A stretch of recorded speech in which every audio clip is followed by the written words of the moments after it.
Welcome to Fix It for Josh's Sake. Last week my son was running on this bike. He tipped it over, bent these bars pretty good. They're not straight anymore. And I don't know about you, but when I ride my motorcycle, I kind of like my bars to be straight ahead of me. Things feeling real plumb and, so I kind of know where I'm going. So we went ahead and picked up a new set of bars. And we're going to go through the process of taking these off and bolting on some fresh ones. So thanks for watching as we fix it for Josh's sake. There's a couple of things we got to do here, but I'd have to say the most fun thing to do is to get yourself your air nozzle, little air compressor there, and you stick your air nozzle right here underneath the grip, and you give it a little, and when you're pulling, we're going to do it right now. Cashton's going to pull on it. Here we go. Give it a pull. And you get that under there, it just puts air pressure and pops that thing right off.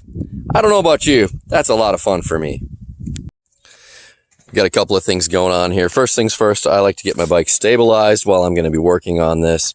We're going to be taking off the screws here while the bike is stabilized. Then we're going to be taking off some bolts here and some bolts back, well, these bolts back here. And then there's screws under here that we're going to be taking off. And then once we have all of those things off the bars, then it's real easy to take off these 4 bolts and take the bars off and put the new ones on. That starter assembly and kill switch comes off pretty easy. Those can be pretty snug, but once you get them loose, they come off too. So right now we have the throttle assembly loose.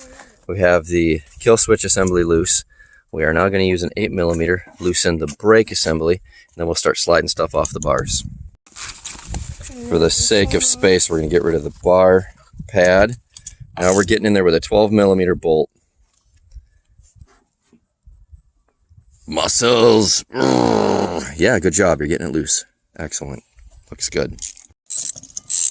All right, we up to a little bit bigger ratchet here, but once we got the 10-inch ratchet, we have a little more leverage, and these are coming off real easy. The trick is, once we have these off, we can tip the bars one way to pull off the electrical assembly here, tip the bars the other way to pull off the throttle assembly here, and that way everything will come loose to put on the new bars.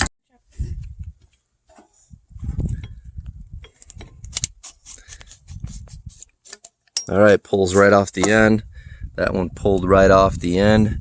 Now we might have to loosen the brakes a little bit to get those off. We're getting there. New bars here, brake slid on real easy. We have a little bit of, throttle assembly sliding on real easy. Oh, got a little residue here, we get rid of that. Okay, now we got to get the other side power switch on over there.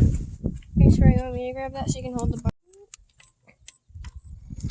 All right, we got the throttle, the brake, the power switch. We even got a grip on there, half stuck on. Now we're going to start putting the clamps in here, but everything's kind of loose right now because you do the final touches of positioning everything at the end. All right, the 12s did a good job. Got those all tightened in. Now we're going to go ahead and set these in the right place and tighten those down next. It's amazing how nice a bike looks with a fresh set of bars. Everything's kind of set up the way these guys want to ride it, and that's pretty much up to every rider. You're going to decide what angle you want your brake at based on your preference, or where you want this cable to come out on the back or in the front or underneath or over top. I've seen them in every single coordinate. Maybe the main thing I like is make sure you got your kill switch really close to your thumb so that if you get in a hairy situation, you need this machine to shut down, you got a quick access to it. Well, I'll call this a success. I'm going to put my tools away here. I highly recommend everybody gets in the habit of putting their tools away, because when you need to do your next job, your next project, and you need to know where your tools are, just have them all put away. Everything in its home so that the next project has every single tool you possibly need to go ahead and do your work. That's how I see it. And I feel like I have a lot of fun working on my stuff because I'm not spending too much time running around looking for tools.